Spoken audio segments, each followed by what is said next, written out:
the DJ. Hey, check this out. We got a great show coming your way.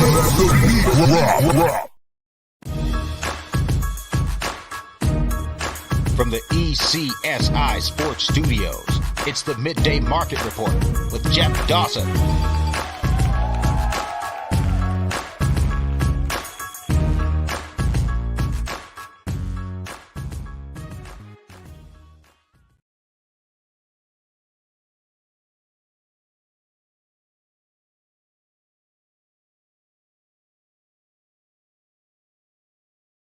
ECSI fans, you want to revolutionize your sports investing habits? Allow me to tell you about WagerWire. WagerWire is an app that helps you become a superior bettor by allowing you to sync all your sports books and track all your bets in one place. See your current action, your betting history, and stats. You could also sign up for sports books and collect bonus offers. Follow them at WagerWire on X, as it's the best account on the platform. Head to App Store or Play Store now and search WagerWire and download the app. Good afternoon, sports fans from all around the globe. I am the host, Jeff Dawson, East Coast Sports Investors, and this is your Midday Market Report with Ron Marmalefsky, our NFL draft recap. Everyone knows Ron been here with us for 2 seasons now, Fridays at 5 o'clock, as we break down college football and NFL. No one breaks it down like he does. Truly, I like to say a guru, an expert, one of my favorite shows of all week, just serving and volleying. And I like to say going through the process of the mad scientist and the numbers and how he breaks down games there. So we're blessed and honored to have him back here to break down the NFL draft. It's over. But as we were talking backstage, as Karen Carpenter once sang, he's only just begun. He's got a lot of work left, so we're going to get to that. But first and foremost, a shout out to our proud sponsor and partnership, of course, with WagerWire. If you have not downloaded the app, head on over to Google Play, download it. It's free. Get yourself acclimated to the app, scroll to the bottom, and see all the sports books that are available in your state, 37 or 38 of them up and live now. Download them.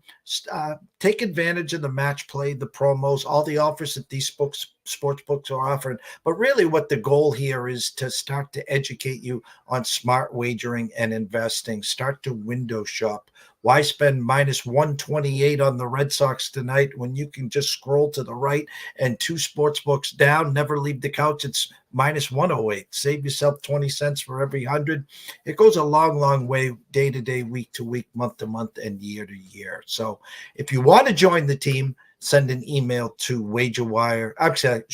affiliate at wagerwire.com. Tell them JD from ECSI sent you. Zach, Travis, the rest of that game, Alan, Carol, Amber, they're the best in the business. Trust me on that. They'll take good care of you. So without further ado, the true star of this show, Mr. Ron himself. Good afternoon. Good morning, Jeff. Or afternoon or evening or wherever we are. Good to be with you again. Always a pleasure. Shout out to Daniel Berry from Sports Highlights. And of course, Mr. Russell Saylor. As Russ, we will promise you, we will talk about the Indianapolis Colts. As I was talking to Ron backstage, so many ways to go. I always try to keep us in that 45-minute, 50-minute window. I said I could talk about the first 10 picks for 45 to 50 minutes. Before we start breaking down the draft, give us the lead up for the last few weeks, all your work, your data. Before the first announcement of Caleb Williams, all the work that you did, and what were you forecasting before the drama hit? Well, of course, I'm watching the games, but I'm not during the season taking notes on defensive tackles or safeties or anything like that. So I start studying after the season is over. I want to enjoy the season. But I had notes on about 400 draft eligible players. Some notes were larger than others. Sometimes it was just a sentence or two. Sometimes it was 3 paragraphs worth. And after the draft, of course, when I only have a sentence or two and somebody picked somebody 70th that I didn't think should be picked, I'm going to go back and I'm going to research. I'm going to see if I still want to keep that person high or low or change ratings and so on. That's what I'm going through now. But before the draft, I went ahead and rank ordered everything. I looked at all the teams and their team needs. I went and kind of did a run through as to how many first round grades I had on individuals, which was high this year, about 28 first round grades. I'm usually 22 to 23 first round grades. And then I'm setting up scenarios, analyzing what people should do with their draft capital. And most importantly, not just for wagering purposes, but for long-term purposes, I'm studying these GMs carefully. Which ones know how to trade back? Which ones don't know how to trade back? Which ones need to trade up because there's not 11 roster spots to be had on Kansas City or Buffalo or even Green Bay. So I'm looking at all the GMs, just studying everything, even the new coaches, what schemes are going to be out there. And when the first pick is up, I'm as ready as I can be. All the hoopla about the quarterbacks, and it was kind of funny because at a couple sports books, I'd say a week to 10 days, the under over did go from 4.5 to 5. We knew about the top 4 quarterbacks. We were well aware of Caleb, well aware of Jaden Daniels, well aware of Drake May. Then the steam moved obviously on McCarthy, and then sat Bo Nix and Penix. So 6 quarterbacks in all. And most people, Ron, most figured Penix and Bo were going to be early second round picks. And again, before I dive in here, the first 12 picks, all 6 quarterbacks are gone. You must have been falling off your chair. Well, it's crazy. And before I say anything negative about the quarterbacks, I think it's an important thing to note that this quarterback class had 2 or 3 advantages over the last 4 or 5 or even more quarterback classes. Every one of them had a lot of starts in college, all the way up to Bo Nix with about 60 starts in college. So this was a far more experienced group. We didn't have Anthony Richardson of last year with 11 starts, or Trey Lance basically seeing his college team not even play during the COVID year. They shut it down. They had that advantage. They have another advantage. They were more accurate as a group than other past quarterback classes. We were wondering about the accuracy of a Will Levis or one of the other quarterbacks that was considered high in the last 3 or 4 drafts. And then I think there was another area that's very important, from Daniel Jones all the way again to Will Levis and others. The internal clock it takes to read and progress quickly and accurately. Bo Nix, Michael Penix, even though I did have second round grades on them, their internal clock was far better than a Daniel Jones or a Will Levis or some of the other ones, Malik Willis. These guys didn't take many sacks. They understood how to escape the pocket, even if they weren't using their legs as a runner. Michael Penix isn't a runner, but he knows how to elude the rush. So these 3 advantages make this an interesting quarterback crop. Was I surprised? I was certainly surprised that 12 went, 6 picks, 6 quarterbacks, 12 picks. But if you look at Denver and 5 quarterbacks have already been chosen, and then you look at the history of a Sean Payton draft room where he hasn't the slightest clue as to how to trade back. New Orleans was on a roll of 25 straight trade backs. He's not going to waste his time. If he wants Nix, he's going to get him. And that's the thing. If you want someone, you go get them. Okay. So that will be my lead in, and I'll get to that. I texted you, I texted Dan, I texted a lot of people. The smoke was getting ready to settle. And I says, I hate to be the bearer of bad news. Chalk's coming in the first 4 picks. And sure enough, Caleb 1, Jaden Daniels 2, Patriots sit. They fielded offers from Minnesota and the Giants. They said, we're all set. They take Drake May. Arizona, same thing. Fielded a few calls. Take Marvin Harrison. Now sits the Chargers at 5. Jim Harbaugh. And it was kind of funny because it was a 2-horse race, I thought there. And that was Joe Alt and the Latham gentleman. And Harbaugh goes, you know what? We're going to take Joe Alt. And rumor has it now is that was the Giants guy. And so the Giants, who we had taken Neighbors, ended up taking Neighbors. And Tennessee says, well, since Alt's gone, Neighbors is gone, I'm going to take Latham. No problem. Thoughts on the first 7 picks there? Well, you and I, along with Dan Rivera, did a show, and then Dan and I did a show as well where we critiqued some draft picks. We put up some graphics and stuff. And I really believe exactly that. And that was my process going in, that Joe Alt was certainly going to be picked in the first 7. And the chances of him getting to Tennessee weren't as good as people thought. I did a lot of study, and I don't think I had to do a lot of study on Jim Harbaugh, but he's going to build from the inside on out. While they did lose 2 quality wide receivers, that Jim Harbaugh team is built differently. They need the kind of receivers that they drafted, such as Alad McConkey. That made sense to fill his needs, to fill how he wants that wide receiver room stacked. Meanwhile, he went for the best offensive tackle in the draft, and he just took him. And I do think it would have been a tough choice for the New York Giants, Alt versus the person they picked, Neighbors. And it would have been a very similar situation to when Cincinnati had to decide between Chase and Penei Sewell. It was probably a no-lose situation for the New York Giants, but one they didn't have to make once the Chargers took Alt.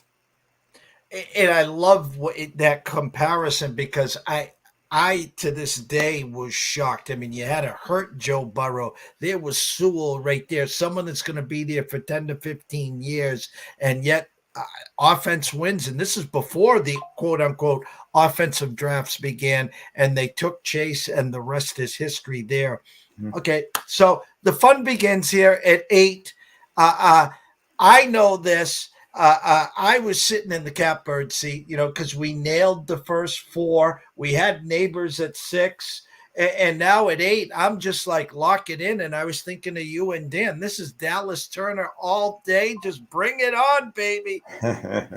And then they announced Michael Penix Jr. Thoughts there? Yeah. Well, succession planning is apparently a skill set that is foreign to the Atlanta Falcons. While they were courting Cousins and throwing over $100 million in guaranteed money, they were also secretly looking at Penix and saying, we've got to have this guy. And it just goes back to all those organizations, even New England with all their Super Bowls. What could they have done differently in the first round instead of reach for somebody? What could Green Bay have done differently instead of drafting Jordan Love, who might turn out to be fine? But Green Bay was one play away, a couple of times, one stop away from getting to the Super Bowl. And they didn't get to the Super Bowl because they didn't have a quality first-round pick, because Jordan Love sat for 3 or 4 years. Atlanta is not one player away, but edge rusher has been a thorn in their side for a long, long time. Now, they came back and got a guy I like in Trice, but we're not talking about the guy they really wanted was Latu. Turns out they tried to trade up to get him later on, but they didn't have the ammunition, or some of the teams didn't want to trade at that particular point, and they were stuck. If they really wanted Latu, they should have taken him and then traded up for Penix later than that. Maybe the Raiders would have been interested in Penix. We don't know that. But the bottom line is Atlanta didn't plan one step ahead like the Cincinnati Bengals tend to do, like the good organizations tend to do, like the Pittsburgh Steelers tend to do, and so on. And so they're kind of one day at a time. And that's the problem that they're going to face. They're going to get a lot of scrutiny as to how many holes they have on the roster. And it certainly shocked me. Let's put it that way. Well, that's all they talked about after that pick. And of course, everyone gives them an F on their grade because of it. But I guess we'll have to wait and see. And you know what? Look what happened to Aaron Rodgers. 4 plays in, Achilles. I did some research after the pick. And as you said, you have a new coach, a GM here that's trying to look long term here. And the fact of the matter is the owner's sitting there trying to say, guys, what are you doing here? And you could see the hand gestures. What they're doing is they're looking out for their jobs. We don't know what Cousins is going to look like in July, August, and September. Okay. What happens if he goes out and 4 plays in and blows this thing out? Not that Penix is going to be ready, but the fact of the matter is, what was the exact guaranteed money for Cousins? As you said, is it 2 years, meaning at worst, Penix will be thrown into the fire in year 3, or he will also be the backup and ready to go if Cousins is not ready? Yeah, I think Penix has enough college experience, more than enough to be the backup day one. That's not going to be a problem. Now, the game will still be fast for him because it's fast for all rookies, and they're going to see completely different defenses than most of what the Pac-12 played. And Penix did get rattled by Michigan. We talked about that in the past. But Penix is ready to be a day one backup, and if necessary, and if Cousins isn't ready, or if something happens during the year, he can step in. But that's one player. The other 23, especially the ones on defense, good luck. Russell says Ian Rappaport had the scoop from Arthur Blank about a half hour before the draft. 25-1 Falcons taking the QB there. My last one in round 1, I nailed. I had Odunze going to the Bears. I'm a huge Odunze fan. All year last year, we talked about Penix to Odunze. Obviously, he had Polk and a few other weapons, but I just absolutely love Odunze. Bears draft Caleb. They already have 2 great wide receivers. They got a decent tight end with Komet. Now you add Odunze's, and I'm not saying look out, NFC, here come the Bears, but the way their defense played in the back 8 games or so, they're starting to put some stuff together here, Ron. Yeah, and you have to count the draft choices they gave away for players. So in this draft grade, as I tweeted out, I count Sweat, the guy they got from Washington for a second rounder, and I count Keenan Allen, the wide receiver that they got from the Chargers. If you look at their draft and you look at their first 4 draft picks, then this is an amazing draft. Now, unfortunately, they only had one more pick, and then they traded back in to get another pick, an edge rusher, which was a position of need as well. But the Bears did they did a great job. And I'm happy Odunze went to them, because I said he would go over 8.5 picks, but that's a personal thing. Everything was going well with the draft. All that study really paid off in a lot of different areas, but specifically for the Bears, they are absolutely on the right track.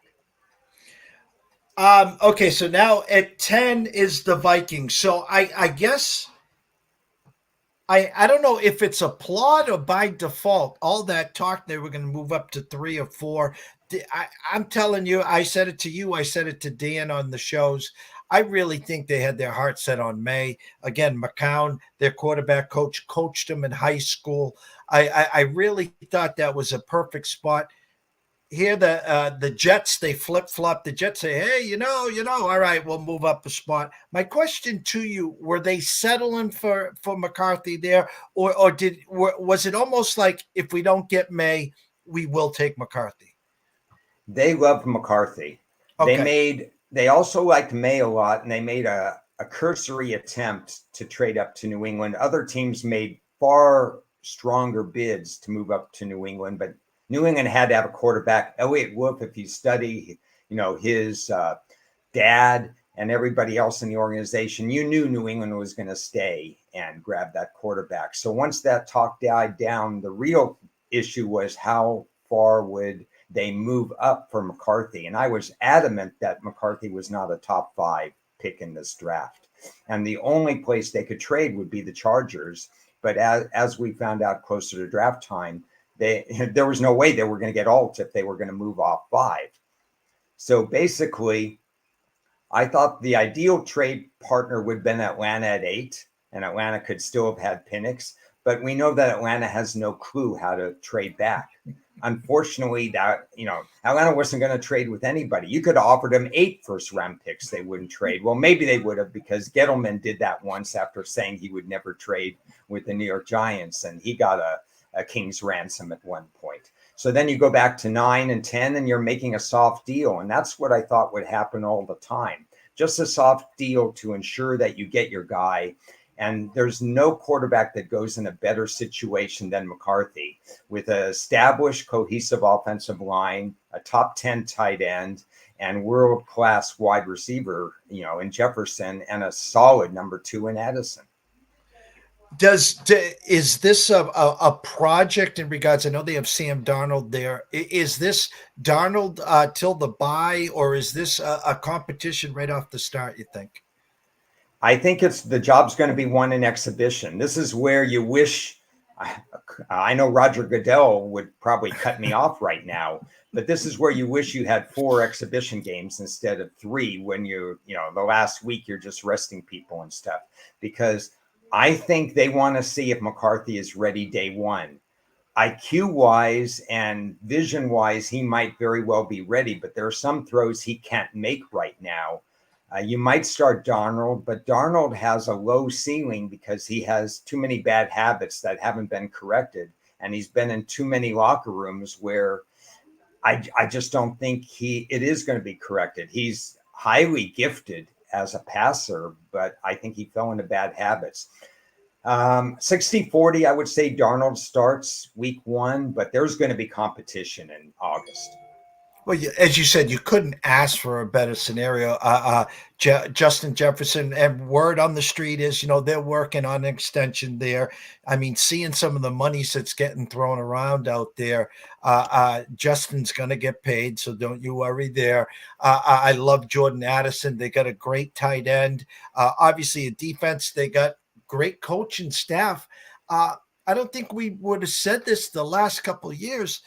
That division's, with the emergence of Jordan Love, now the addition of Caleb Cunningham, and what the Bears are doing, obviously the Lions and their success last year, and now you look at the it's a pretty damn tough division they're on.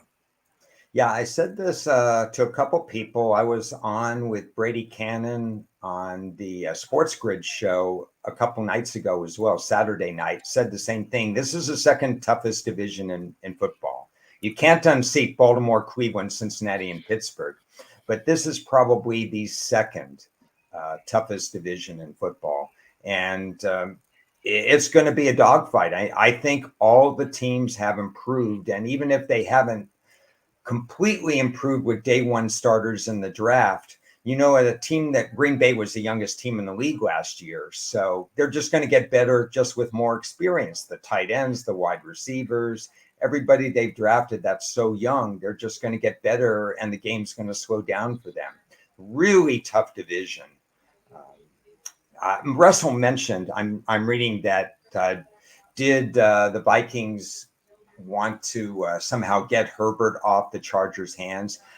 I think there was some talk in that area, but I don't think it was serious talk, because Herbert has a better coaching staff now. So one would think that he would validate his top 10 status as a quarterback. And I know quarterback gets all the credit and all the blame when things go wrong, but a lot of things have gone wrong to keep the Chargers out of the playoffs in the last 3, 4, 5 years and so on. And most of it has not been Herbert's fault. And that would have been almost a comedy, because there were some rumors out there. Vikings and Patriots called up Jim and asked the availability of Herbert, and I think that coincided with the McCarthy steam. So in other words, okay, we know where you're sitting at 5, but you can move up to 3. Guarantee yourself McCarthy, and we'll take Herbert off your hands. That made too much sense to me there, Ron. Yeah, that's true. Okay, so now by default, the Jets are sitting right there. Let me move up right there, and the offensive tackle, Fashinua, is it? I'm not going to try it. Yeah, I tried twice, but they get the offensive tackle they needed from Penn State. Yeah, and that's a good move. I mean, I know it was him or Bowers, but have you seen the Jets' offensive line the last 3 years? This had to be done. Now, again, as you talked about Sean Payton, here the Broncos are sitting at 12. We knew he wanted a quarterback. The thought process is, well, is he going to take Bo here? Thoughts on Sean taking Bo? I mean, Bo knows what Bo diddly. I don't know. Well, there was almost no other choice at this point. Were they going to get cute, trade down a few picks and get them? They probably could have. But the bottom line is, after Knicks, there's no one. There's Spencer Rattler, who who has talent, but not anywhere close to the top 6. And there's Ryan Tannehill and whatever else. That Denver needed to go to bat with somebody. But Knicks is interesting. He's not turnover prone. He has a very, very quick processing where he got the ball out. Now, Oregon's offense was one of those where there was a lot of dink and dunk, and he was taught to get the ball out fast, but that'll serve him well in the NFL because that's what Sean Payton wants from his quarterback.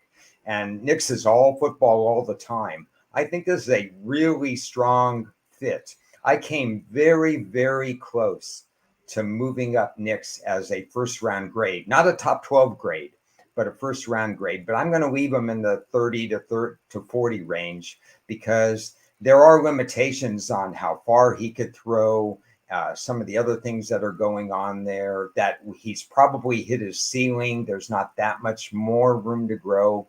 Can he take a team a long way? Can he take Denver under Sean Payton's guidance a long way? I think so. So as we talked about a few minutes ago, 12 picks in, 6 quarterbacks, still no defense. And here's my take. Raiders are sitting at 13 and they got 10 minutes on the clock. They're like, guys, there's no quarterbacks left. They were sitting there hoping Penix slid to them. And at worst, they would have settled for Bo Nix.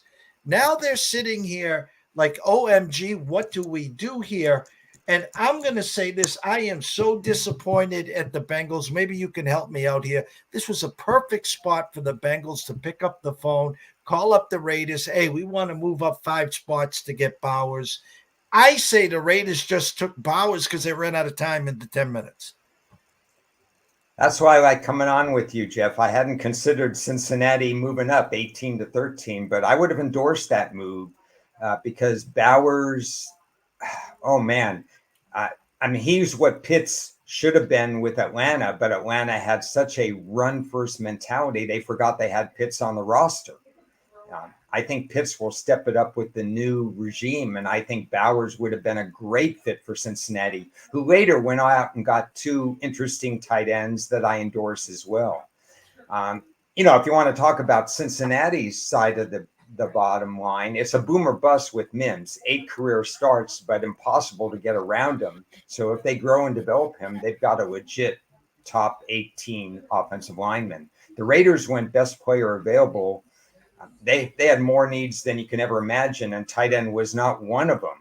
So this is not your 1 year and we're back Las Vegas Raider team. Very interesting move going for Bowers, and I'm still wrapping my head around it. When I get to writing their recap, the final version isn't in yet. I'm still wrapping my head around what I want to do with the Raiders.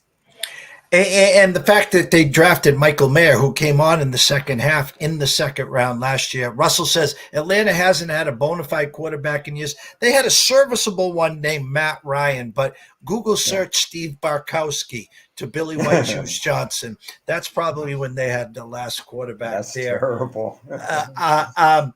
Okay, so quickly, New Orleans Saints, Fuaga, offensive tackle. Colts, we got Russell's here. So give us the Leatua Latu edge rusher from UCLA for Russell Sailor's Colts. Yeah, so this is another best player available situation. I had Latu in my top 15. Obviously, went a little top heavy, as Alt and Latu were my favorite first round plays. Latu under 18.5 in terms of his draft slot. So I thought a lot about Latu. I think he's an excellent pick. I think Mitchell is good value at 52 for them. My problem with, I'm sorry, Russell and the Colts, is that the one area they ignored was the area that I wanted to see them pay the most attention to, and that's cornerback. They took one cornerback at pick 201 who is not draft worthy on my board, at least right now. As far as I can remember, I did not rate Micah Abraham as a draft worthy prospect. So I do not understand why they took so long to go after cornerback. It's such an important position in this league in order to get that pass percentage down to an acceptable number. But I endorse Latu. They got better at wide receiver, and they were one of 4 teams that absolutely had to get better in the return game. And taking Anthony Gould with the new return rules is going to pay dividends. I'm looking here. Seattle does what they do. They grab someone from Texas, Byron Murphy, who a lot of people had. Did you have him rated there, or did you have him going before 16? This is an interesting one because I talked on podcasts and I said there were 2 players I didn't know where they would go. One was Bowers, and obviously where he ended up showed exactly why I had no idea where he was going to go.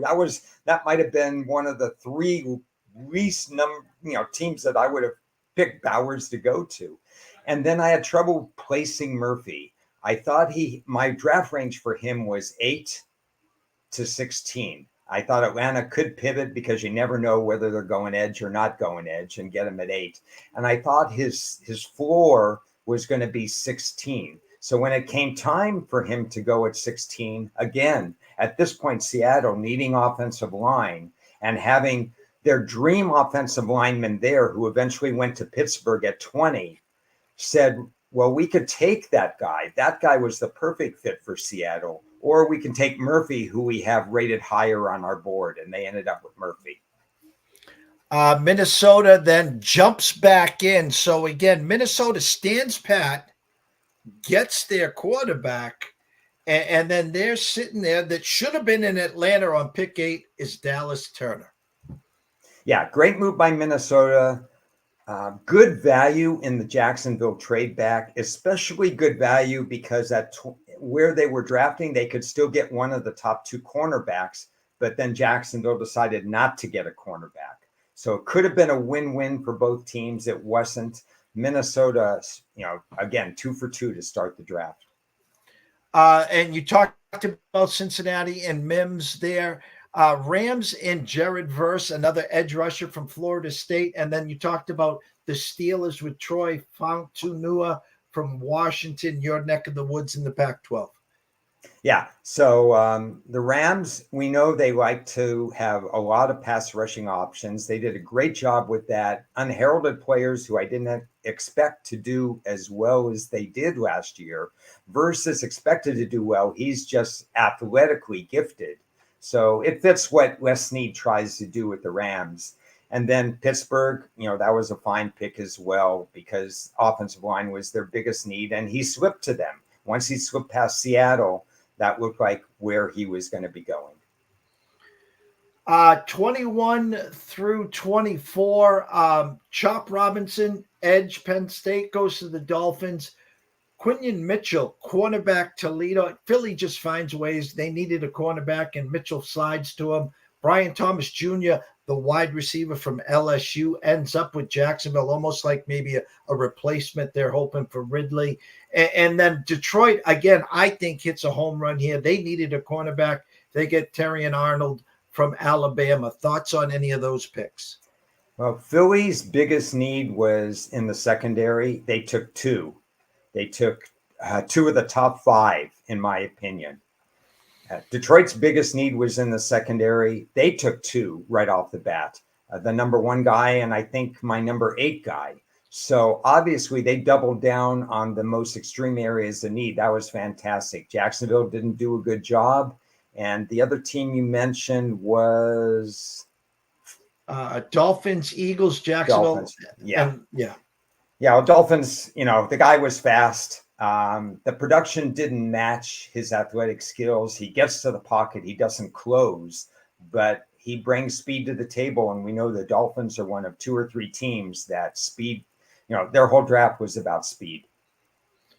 All right, so I'm going to go 25 here. Packers offensive line, Jordan Morgan.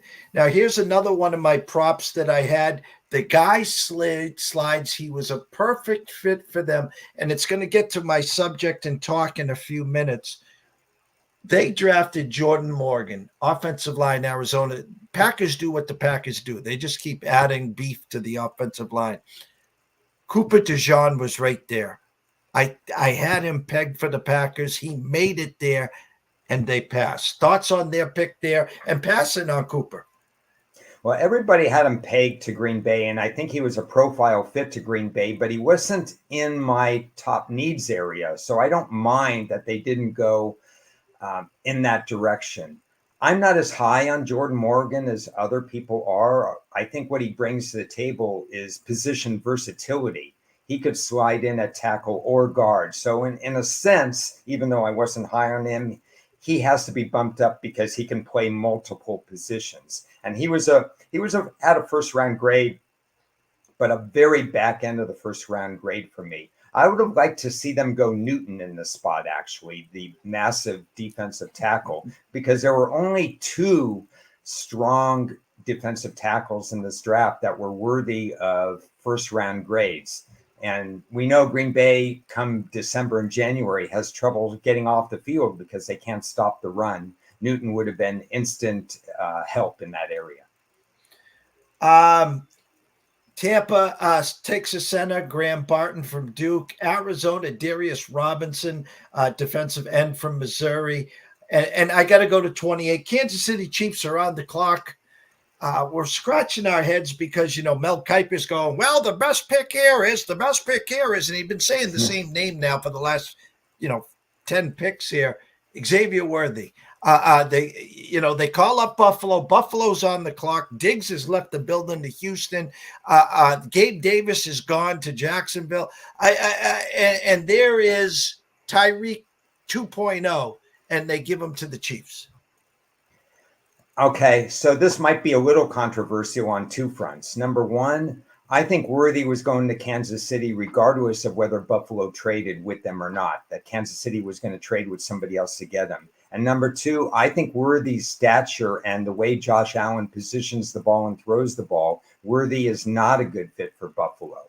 So I'm perfectly okay that they didn't go Worthy. They end up going and getting Thomas, who has still my 4th best wide receiver grade, but he's closer to 5 than he is to 3 in Odunze. I, in particular, would have drafted a DB in this area for Buffalo. That's just my thought. And Worthy would have had a 2nd round grade on my board had he not gone to Kansas City. But as you know, as I've said, I believe in person team fit. And Kansas City and Worthy and Mahomes is person team fit. So now Worthy gets a 1st round grade. The rich get richer there. Dallas takes Guyton, offensive tackle from Oklahoma, with a trade from Detroit. Ravens do what they do. Grab Nate Wiggins from Clemson. San Fran, the whole draft is San Fran. Ayuk was available. Then they said, nah, he's not available, but Debo's available. The pick at 31 here with Pearsall. Thoughts there? It doesn't make sense to me if we're going to have Samuel and Ayuk on the roster during 2024. And I know people are going to say, well, wait a second, Ron, one or both of them might be gone next year, so you're planning ahead. I would argue that with wide receivers, you don't have to plan ahead. They're well trained in college. There's 20 wide receivers with top 60 grades in this draft. I mean, there are good wide receivers everywhere. You don't have to rush for that. If there's a trade that comes, then I will endorse this move. If there's not a trade that comes with this, they blew a chance to get a top 5 cornerback. There was still McKinstry and DeJean on the board, or they could have traded up for one because they have more picks than spots available on their roster. I strongly feel that San Francisco doesn't understand that they need to get a better cornerback.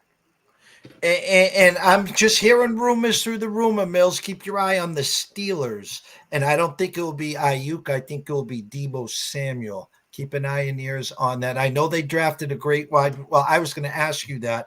You got to scratch your head when the Steelers grab a wide receiver and you had them down here on the board and they had them up here. So Yeah. they always find a way to do that. I got to get to this. 32 from Kansas City to Buffalo to Carolina. Patriots call Buffalo, say, hey, we'd like to move back into the first round. We got the 34th pick. They wanted Leggett. Buffalo says, no, we're not trading with you. They trade with Carolina. Some deemed Leggett as a Deebo Samuel clone. Thoughts and your rankings on Leggett? I think I will get definitely a second rounder and pretty high second rounder, but I believe I'm checking his numbers. 12th rated currently on my board, which shouldn't be taken as, oh, that's terrible. I mean, the 12th rated center, that would be terrible. There aren't 12 rated centers, but at wide receiver, 12th rate still puts you in the top 50 picks. But there's a lot of cluster, there's not much of a gap between my 5th wide receiver and my 15th wide receiver. They're all pretty close. I think they made a mistake. We talked a little bit about this. Did they reach for Polk at 37, or wherever they ended up there? Because I have Baker rated higher than Polk, the guy that they took later in the draft. I like Baker out of UCF. I know he said, what does he say? Bring your popcorn, or something like that. Bring a highlight reel. Bring your popcorn. I make people in wheelchairs stand up. I like that. That would be good for medical science too. But I like the combination. I think they got better. They absolutely and positively, as you know, needed to get better at wide receiver. My top needs for New England were quarterback and then 2 wide receivers, and they did that. They went quarterback and they went 2 wide receivers. I just wouldn't have taken Polk at 37. You talked about McConkey. He went to the Chargers. Keon Coleman. Last question before I'm going to give you the stage so you can take some teams that did well, the winners and the losers, based upon your knowledge and your work there. I'm sitting there knowing the Patriots have the 34th pick. I know we have a corner in Christian Gonzalez that we drafted early last year that got hurt. Maybe it's just my love affair here, but do you think, we talked about backstage, the Patriots probably should have grabbed the lineman there. Was there any thought, hey, we got Gonzalez, let's get Cooper DeJean here? Or would that have screwed up the rest of the draft process? Had Bill Belichick been in the building, DeJean would have been in play, because I think DeJean's value in Philly is that he may slide over to safety or nickel. I mean, he can play a lot of different positions. He was well trained at Iowa, like a lot of their defensive players are well trained. But with Bill not being in the building for this one, I would have either gone higher rated wide receiver, because that was a critical need for me. So I don't mind that they went wide receiver there. But the only other position I would have looked at is offensive tackle. They did a pretty good job working on the interior offensive line with 3 picks last year. But they don't really have that stud offensive tackle. And they had a lot of picks too. I could have moved up for an offensive tackle in the first round. We knew there was going to be 8 offensive tackles went in the first round. 9, was it 8? Yeah, I would say 7, because I would characterize Pittsburgh's pick as a guard. And then Barton I would characterize as a center, although he played tackle. I mean, a lot of these guys play tackle. But New England, wide receiver or tackle would have been the area that I would look at that spot. And for me, I was getting they had the opportunity. Rumor has it that they wanted Coleman, which I'm not as high on Coleman as I was Leggett. I love the McConkey kid. I don't think we saw the true performance. He got banged up pretty good in last year, and just saw flashes of him late in the season. I think the kid's going to be a stud, but being a high stakes fantasy player with Herbert now, I love the pick there for the Chargers. Yeah, look for Herbert's yards though to go down if all goes well, because what they're going to do is try to win games by wearing people out. That was not Brandon Staley's method of operation. He was a risk taker, third, fourth down in the middle of the field and stuff. Why not have Herbert throw 50 times? If Herbert's throwing 50 times with Harbaugh, that means the process needs an extra year to get going. Last question from me, then the stage is yours. Coaches, you talk good space, meaning good opportunities. Add a coach to the system that knows what the hell he's doing. And we saw the emergence of Karen Williams last year with the Rams. And I feel bad for Harbaugh because I thought he'd try to find a way. Blake Corum goes to the Rams. Did you like that pick? Isn't it a good fit with McVay and that system? I think I'll make a bold statement. I think I could draft better than 25, 26 GMs in the league. I'll make a second bold statement. If some Les Snead should probably lock me out of the building because he's doing a better job drafting for the Rams than I am. That's not one of the teams I've been right on. So I think Corum fits their system. They're developing, maybe like Seattle, the Rams are developing players ahead of their time, because a lot of these guys that I thought would take 3 years to develop are taking 1 or 2 years to develop. I think they did need a backup running back for their system. And I kind of like Corum in short yardage situations because he just fights for every yard. He's not going to be a breakaway threat. He had that injury that limited his production in the title game, in the playoff games the year before, and then he came back and he got them through, and they cashed in the title game. So he's just 100%. He just gives everything he has. Probably wasn't going to be the direction I would have gone with the Rams, but I don't have a problem with how they pick their players and the fighting spirit that they get out of them. And Corum has that. And you're the genius. I just, I was thinking of Corum and Harbaugh and Chargers. And you want to know the first name that brought back to me? Remember back a handful of years ago, when I had a lot more hair, Danny Woodhead. How's that comparison? Same stature, same, Yeah. Danny Woodhead, he was an undrafted guy, right? Correct. Yeah, because I was mad that year because I was in a contest for Mr. Irrelevant, and I put his name as Mr. Irrelevant, and he just missed that. So, yeah, he was a smaller guy who got the max out of his abilities in the NFL. All right, I've been blah, blah, blah, blah, blah, blah, blah, blah for 45 minutes. I want to give you some opportunity here because you do so much work. Talk about anything you want here, winners and losers from your sheets, teams that hit their needs, some teams that misses through the eyes of Mr. Ron. I'm going to go alphabetically and just skip around to some of the teams. Arizona last year had traded out and did some things so that Houston could get 2 of the top 3 picks. They were set up with 6 of the top 90 this year. We didn't know that Arizona actually did some good things last year with the organization, and they really did a real good job in this particular draft, hitting needs, getting a lot of good players. I'd say great work. The only area they have left is cornerback, but I think Arizona absolutely was on the right track. Want to skip down to Cleveland. They were quiet. I think it all comes down to Deshaun Watson. They didn't have a lot of needs. They didn't necessarily address all the needs that I wanted them to address. When is Deshaun Watson's internal clock going to speed up like it used to before all this drama took place and he hasn't taken a lot of snaps? We knew exactly what we were going to get out of Dallas. They were going to replace players left, right, and center.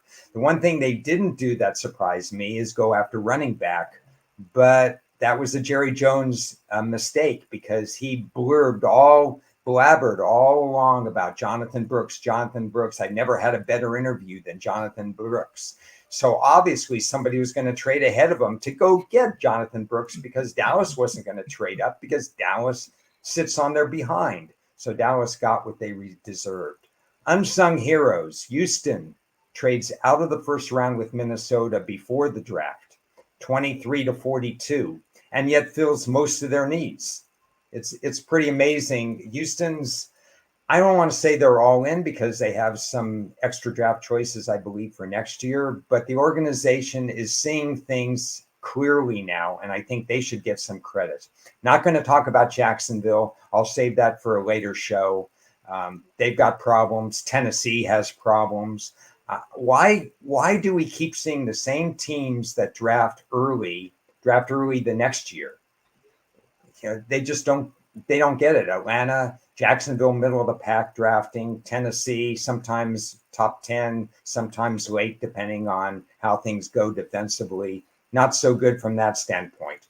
I'm worried about I want to make one more point about quarterbacks.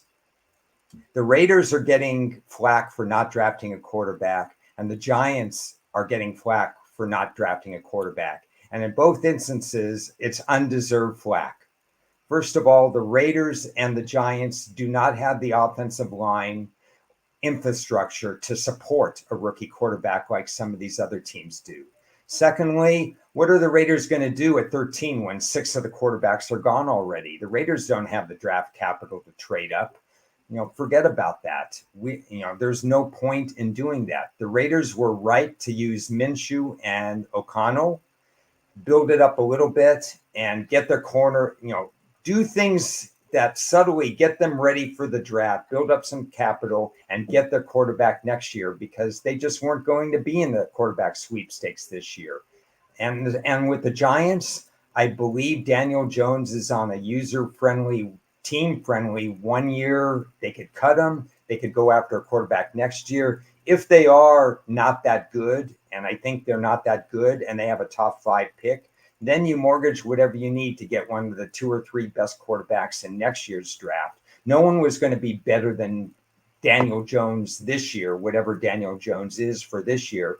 They didn't have the draft capital, or they did in a way, but you don't want to see them waste the draft capital because they have so many needs. And how could you pass a generational wide receiver talent like Neighbors or Alt if he was available? So my final point here is that I think the Raiders and I think the Giants did the right thing. Well, if next year at this time there could be a free agent available from their division with the 3 letters DAK, as in Dak Prescott. So we had Barkley leaving the Giants, going to Philly. Well, next year Dallas could allow Dak to go to free agency, and then he could end up being a Giant.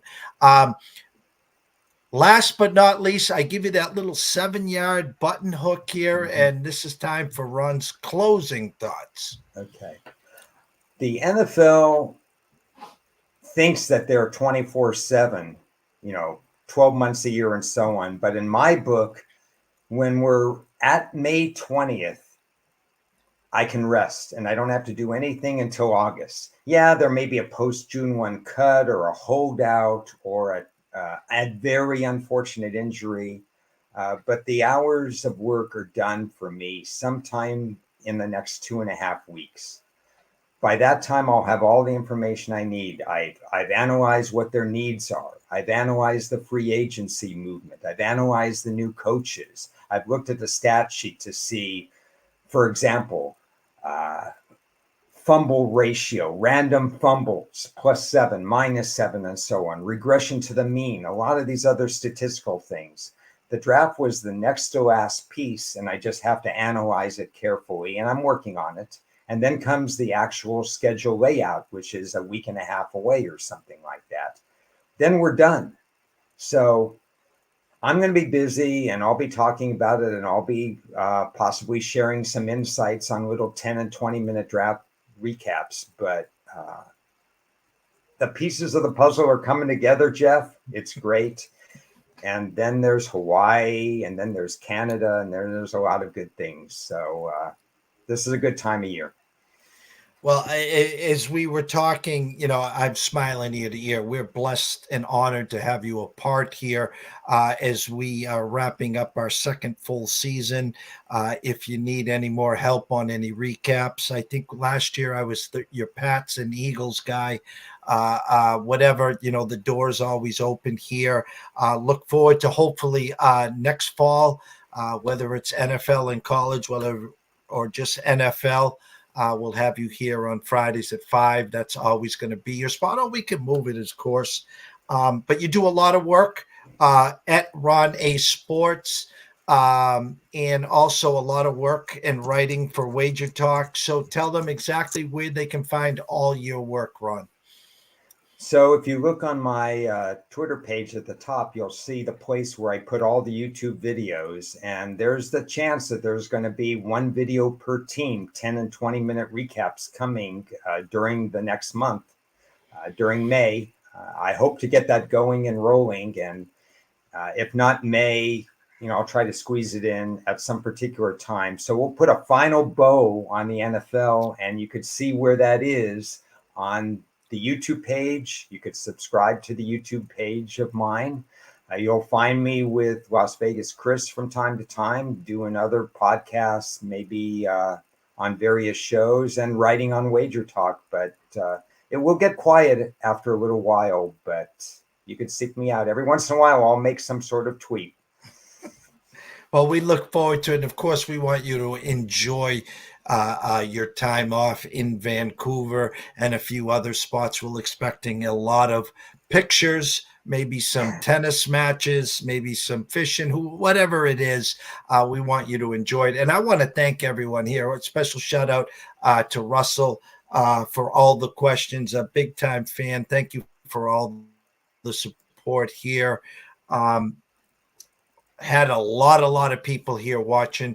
If you're new to the channel, just jump on over to YouTube at East Coast Sports Investors. Subscribe. It's free. Ron, what is your YouTube channel?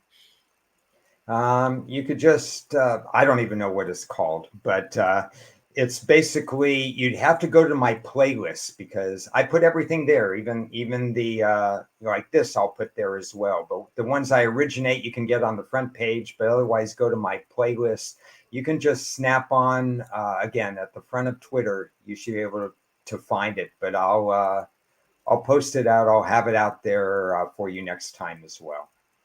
All right. Shout out to everyone again. Thank you. Thank you. Special shout out, of course, to Ron, Mr. Saylor. You guys have a good off season. We still have a little more work to do before Ron ships ahoy and takes a little vacation till sometime this summer. So for myself, Jeff Dawson at EC Sports Invest, the one and only Ron Marmalefsky at Ron A Sports. We wish everyone a blessed day and evening. Thank you guys for joining us, and we will see you soon.